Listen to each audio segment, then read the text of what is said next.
Two roads diverged in a yellow wood, and sorry I could not travel both. And be one traveller, long I stood, and looked down one as far as I could, to where it bent in the undergrowth. Then took the other, as just as fair, and having perhaps the better claim, because it was grassy and wanted wear, though as for the passing there, had worn them really about the same. And both the morning equally lay, and leaves no step had trodden black. Oh, I kept the first for another day, yet knowing how the way leads on to way, I doubted if I should ever come back. I shall be telling this with a sigh, somewhere ages and ages hence. Two roads diverged in a wood, and I took the one less traveled by, and that has made all the difference. The theme of the poem, The Road Not Taken, is that everyone has to make difficult choices, such as the traveler in the poem who has to choose between one of the two roads. Robert Frost received inspiration for this poem from the walks he took with his friend Thomas. They would take long, aimless walks down many roads, and were indecisive about where they would end up. This poem contains simple diction, which is easy to comprehend, but also contains lots of imagery and descriptive words.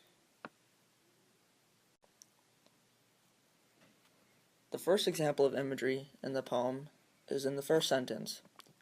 Two roads diverged in a yellow wood is an example of visual imagery.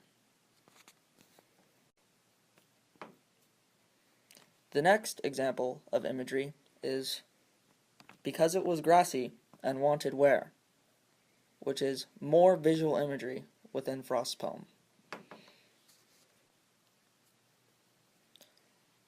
More imagery is shown in the line, and both that morning equally lay, and leaves no step had trodden black. This imagery suggests that it is autumn season. Frost's tone in the poem The Road Not Taken is indecisive because he is faced with a difficult choice.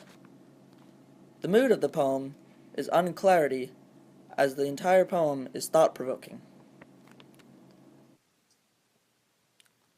The symbols in this poem are the roads, which represent life choices that are mentioned in the theme, and the undergrowth, which represents aspects of the speaker's future that are unclear, such as difficult choices that he's not sure about.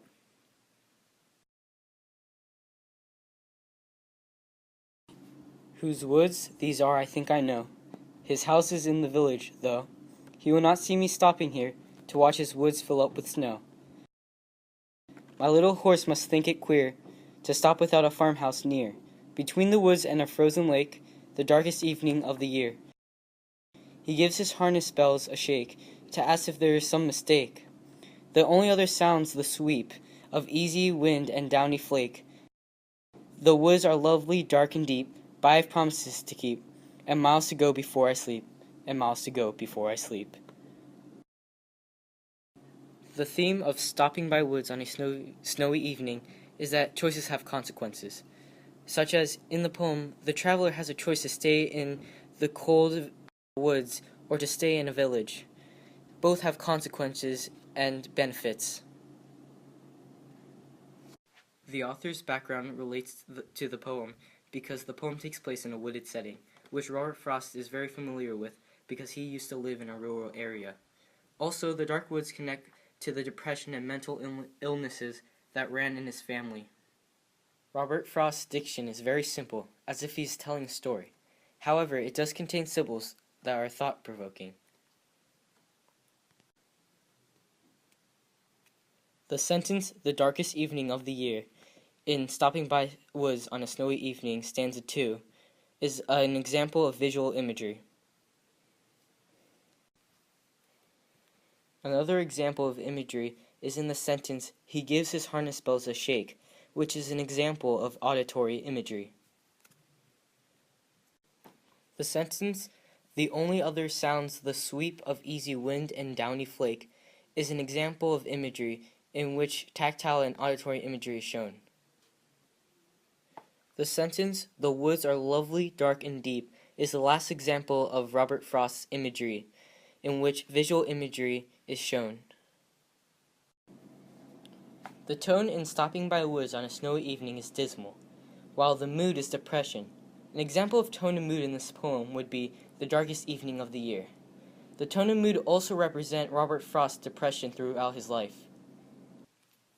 The symbols in Stopping by Woods on a Snowy Evening are the dark woods and the solitary traveler.